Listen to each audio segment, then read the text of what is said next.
Hello সবাইকে, welcome to my channel. আজকে আবারও একটা ইজি ব্রাইডাল কলকা করলাম।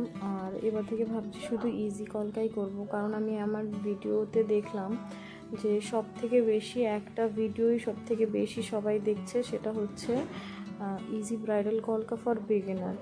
তো আমি ভাবছি ওটাই ফলো করব। তার কারণ হচ্ছে এত কিছু করে কী লাভ যদি সেটা মানুষের ইন্টারেস্টই না আসে। সেই জন্য ভাবলাম যে যেটা ইন্টারেস্ট আছে সেটা নিয়েই কাজ করার। তো তাই ভাবলাম যে এবার থেকে সব ইজি কলকা করব, কোনো অ্যাডভান্স কলকা সেরকম একটা করব না। হ্যাঁ, দু একটা করব, একদমই যে করব না সেটা বলবো না, দু একটা করব যখন মুড হবে। বাট আমি চেষ্টা করব সবসময় একদম ইজি কলকা করার। তো আজকের কলকাটাও দেখো একদম ইজি, জাস্ট কমার পাতা, কোথাও আম কলকা একটা জায়গাতে শুধু একটু অ্যাড করা আছে আর কোথাও না। তো একদম ইজি একটা কলকা। এর থেকেও ইজি যদি আমার সাথে থাকে আমি অবশ্যই তোমাদের সঙ্গে শেয়ার করব। কিন্তু এখন এই মুহূর্তে যেটা আমার মনে হলো যে আমি এরকম করতে পারি, তো আমি সেটাই করলাম। তো তোমরা দেখো এই কলকাতে না আমার একটুখানি ভুল হয়েছে। সেটা হলো এই যে টিপের সাইডেই প্রথমে যে দুটো কমা আমি ড্র করেছি না, ওটা না একটুখানি মানে বক্স টাইপের হয়ে গেছে। জানি না আমি তোমাদেরকে বোঝাতে পারছি কি না। আসলে ওটা যদি আর একটু কার্ভ হতো দুই সাইডে, আর একটু রাউন্ড যদি হতো আমার মনে হয় তাহলে আরও বেশি ভালো লাগতো। কার্ভ লাইনটা কম হয়ে গেছে আমার মনে হচ্ছে, একটু ডিম্বাকার টাইপের হয়ে গেছে। তো ওটা যদি রাউন্ড শেপ হতো তাহলে বেশি ভালো লাগতো, এটা আমার মনে হয়। তো তোমরা অবশ্যই তোমাদের মতামত কমেন্ট বক্সে জানিও যে তোমাদের কলকাটা কেমন লাগলো, আর সত্যি কলকাটা ইজি কিনা সেটাও অবশ্যই জানিও। আমি এখানে সবসময় বেস কালার যেটা নিই সেটা দুটো কালার মিক্স করে নিই, হোয়াইট অ্যান্ড ইয়েলো মিক্স করে নিয়ে তারপরে একটা বেস কালার ক্রিয়েট করি।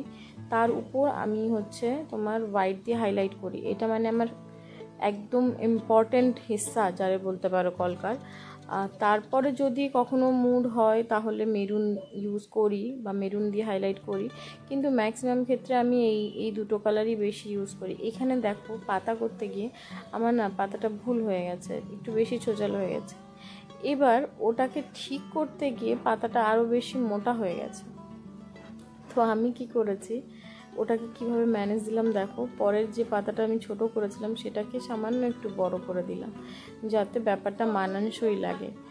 আর আমি সবসময় কলকা করি, আমি ট্রাই করি যে ট্রায়াঙ্গেল শেপটা যেন বজিয়ে থাকে। ট্রায়াঙ্গেলও বলা যায় না এটাকে, এটাকে কাইন্ড অফ রম্বস, হ্যাঁ রম্বস বলতে পারো, কাইন্ড অফ। একটু খেয়াল করে দেখো। হ্যাঁ, ট্রায়াঙ্গেল কীভাবে বলা যায়, মানে আমি সবসময় উপরের দিকটাও, টিপের উপরের দিকটাও ট্রায়াঙ্গেল রাখার চেষ্টা করি, নিচের দিকটাও ট্রায়াঙ্গেল রাখার চেষ্টা করি।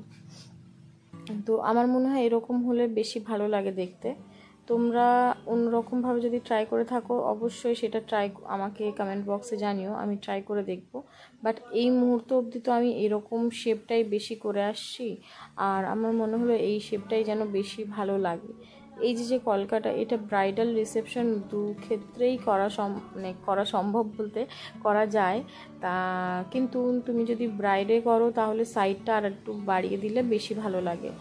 আর রিসেপশানে যদি সে চায় অবশ্যই করতে পারে। রিসেপশানেও ছোট্টর মধ্যে কলকাটা, হয়তো ভিডিওটা একটু বড় মনে হচ্ছে বাট একদম ছোট্ট এই Kolkata. Please like share and subscribe my channel.